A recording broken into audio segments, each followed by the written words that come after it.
Alright, this video is on a 2001 Bombardier. It's a Can-Am basically. It's an 01. Now, what I'm doing is a fuel system, and when I have to tear into something and redo a couple of things, I'm just going to go ahead and replace a lot of it, so that way I don't have to tear back into it.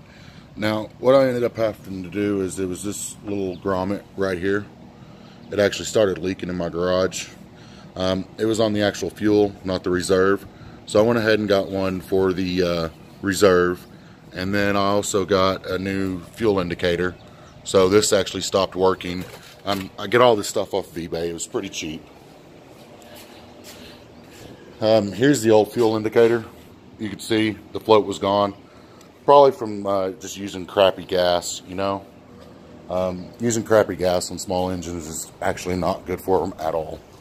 Even if... So...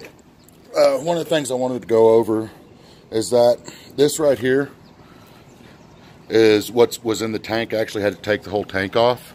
So in order to take the whole tank off, there is some bolts right up there and right there, and then I was able to wiggle it out and not have to take the whole plastic off. But this was in the tank. Now, something that's important about this is that when you first look at it, you think, ah, well, that's just a filter. Well, it's actually more than that. So I'll show you on this one. There is actually a little ball in there, so it's actually a check valve.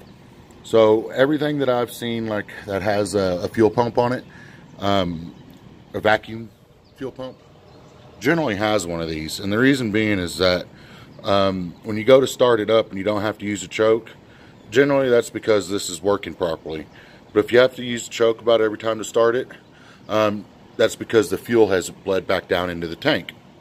And these right here actually keep from doing that.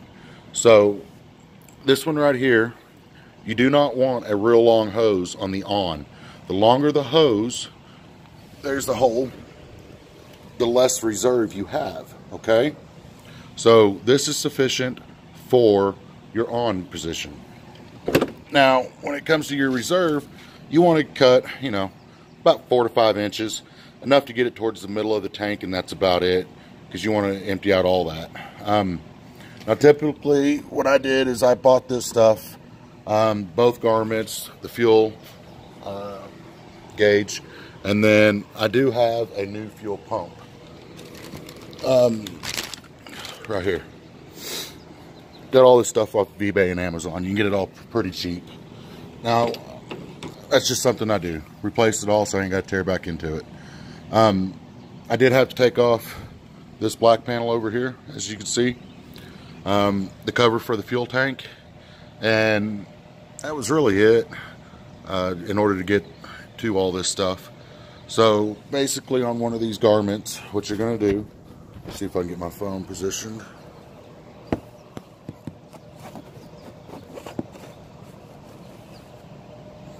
Okay, so what you're going to do is you're going to take this, and this is for the reserve, this bottom one.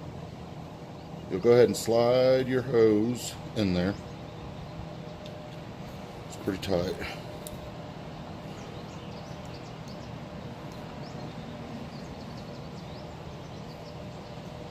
Alright, once you do that, you will put your filter on. And then you will put this on. Now, this is for the reserve. It'll look just like that. And then you will actually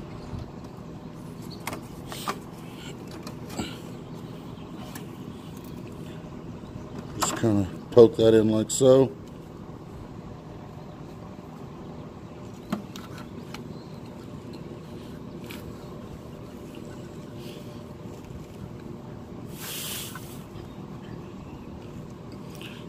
Get a flathead here.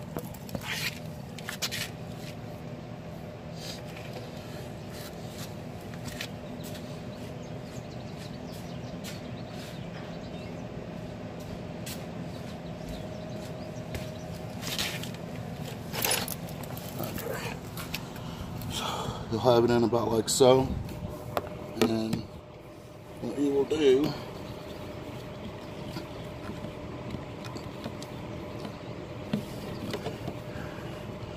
that halfway in.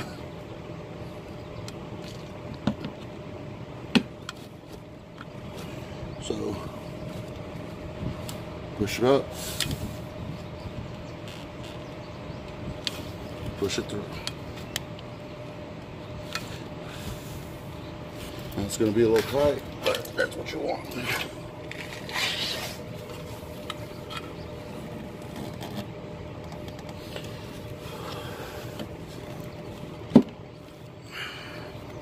Pushed up, just like so. That's it. You'll repeat the same process for your fuel, your on position fuel.